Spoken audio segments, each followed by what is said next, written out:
Bom, nesse exercício aqui, veja, esse exercício é um exercício simples, mas ele tem um ponto que é interessante, que é uma condição do segundo estágio em que a gente tem duas fontes aplicadas no circuito. Veja bem, eu tenho uma primeira parte, que seria essa parte aqui, ó. Essa parte é o primeiro estágio. E eu tenho uma segunda parte, que seria essa parte, que seria o segundo estágio. E aqui na saída, eu tenho basicamente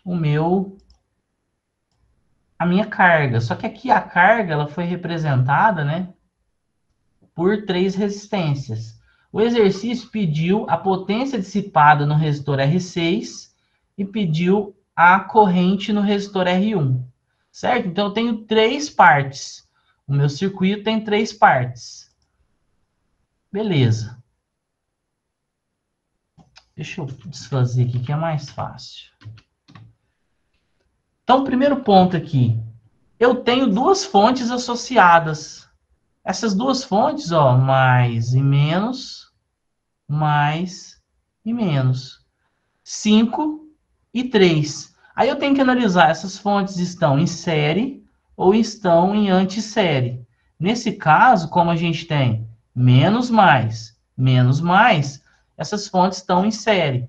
Do menos para o mais é uma elevação. Do menos para o mais é uma elevação. Duas elevações é como se eu tivesse uma fonte equivalente aqui de 8 volts.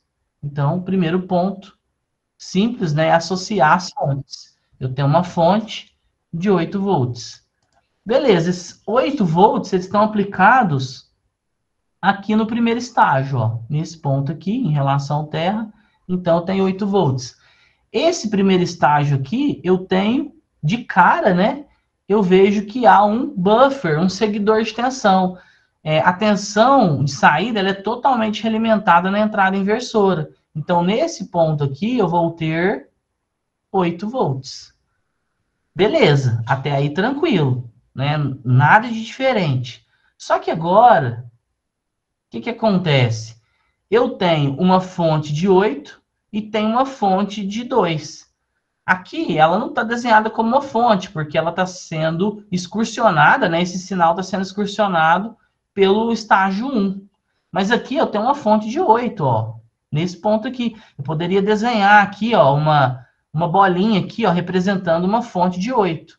Então, eu tenho 8 aqui na entrada não inversora e tenho 2 volts na entrada inversora, né? Sendo aplicada aqui pelo estágio da entrada inversora.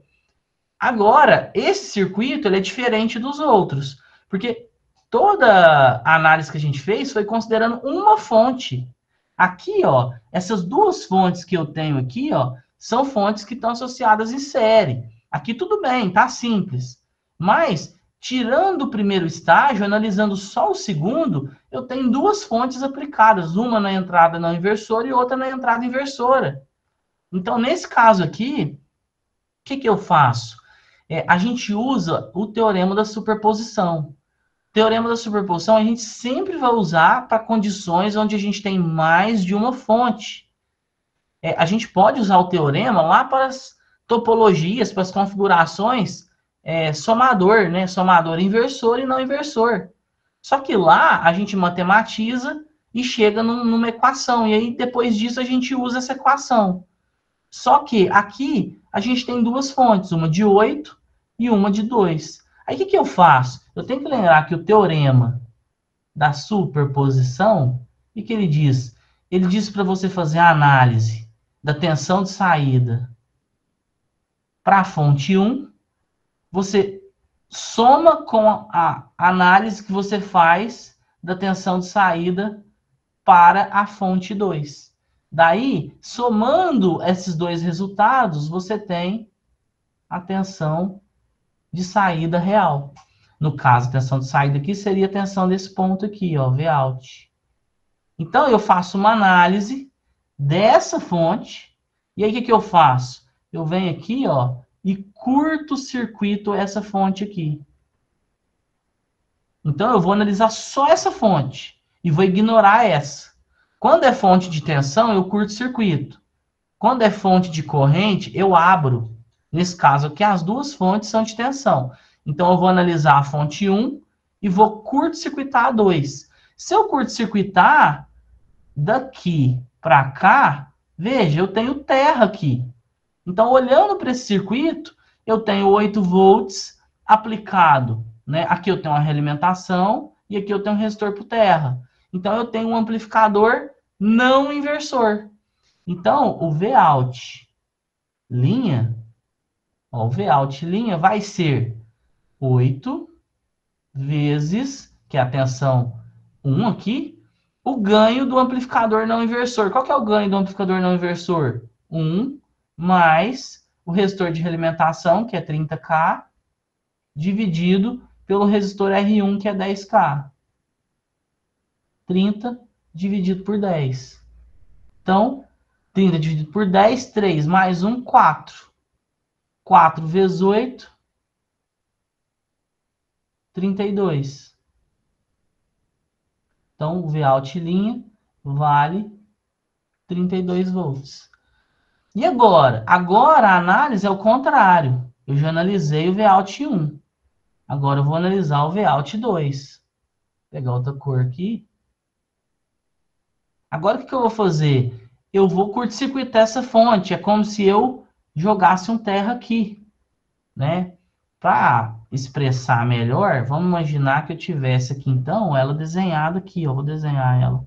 Uma fontezinha de 8 volts. Mais e menos para o terra. Nesse ponto aqui. Aí, o que eu estou fazendo? Estou curto-circuitando ela. Então, eu tenho terra nesse ponto. Sinal aplicado no resistor de entrada, um resistor de realimentação e a não inversora para o terra. Que circuito que é esse? Amplificador inversor. Então, o Vout, duas linhas, vai ser a entrada, que agora é 2, que eu estou analisando essa tensão, vezes o ganho. Nesse caso, o ganho é o do inversor. É 30 menos 30K dividido por 10K. Beleza. Menos 30 dividido por 10, menos 3 vezes 2. Então, o Vout, duas linhas, 2 vezes menos 3, menos 6 volts. E por fim, achando, se eu tivesse 5 fontes no teorema da superposição, eu tenho que fazer a análise para 5. Faço a análise para a primeira, depois faço a análise para a segunda, depois para a terceira, e aí vai. Então, ó, pegando essa filosofia aqui, ó, eu basicamente tenho 32, que é o Vout linha, mais menos 6, que é o Vout duas linhas. Então, a tensão real de saída vai ser 26, né? 32 menos 6, 26 volts. Pronto. Então, isso aqui, ó, acaba sendo uma receita de bolo para qualquer situação onde você tem mais de uma fonte com amplificador operacional. O que você faz? Analisa individualmente uma por uma. Aí o exercício pediu a corrente no resistor R1. Eu coloquei aqui R1, mas na verdade não é R1, né? É R2. A corrente no resistor R2 e a tensão no resistor R6. Então, vou voltar aqui, ó. A corrente no resistor R2, lei de Ohm, tensão, saída, que é a tensão em cima dele, né? A tensão aqui em cima desse resistor é Vout, basicamente, vezes, dividido, né? Dividido pela resistência de 1K. Então, nesse caso, nós teremos 26 miliamperes, né? Esse K é 10 a terceira, passa para cima, 10 a menos 3. Então, vai ser 23 vezes 10 a menos 3, que será, né, 23 miliamperes de corrente. E a tensão VR6, se esses resistores fossem de valores diferentes, a gente poderia jogar a regra do divisor de tensão, Vout vezes R6 dividido por R1 mais, R5 mais R6. Regra do divisor de tensão. Ou a gente pode pegar Vout, dividir pela resistência total, achar a corrente que está descendo aqui, ó, a corrente do circuito, e aí pegar essa corrente e multiplicar por 1K, que é a resistência R6. Certo? Nesse caso aqui é mais fácil. É só dividir por 2, porque as resistências são iguais. A tensão se distribui de forma igual nas resistências. Então, resumo. Eu basicamente, num circuito em que eu tenho mais de uma fonte, eu faço análise individual. Fazendo a análise individual, se essas fontes forem fontes de tensão, eu seleciono a primeira e curto-circuito as outras. Se for uma dessas fontes, ou mais de uma, fontes de corrente, eu tenho que abrir, né, para desabilitar, para ignorar essa fonte em cada análise que eu fizer, eu tenho que abrir o circuito. Né? Basicamente, aí, eu tenho que desconsiderar a fonte para aquela situação. Fazendo todas as análises para a situação 1, para a situação 2, para a situação 3, se tiver N fontes, eu vou fazer N análises, depois eu somo tudo. Eu sempre somo na saída, né, no final, para achar o valor de saída, considerando os valores negativos.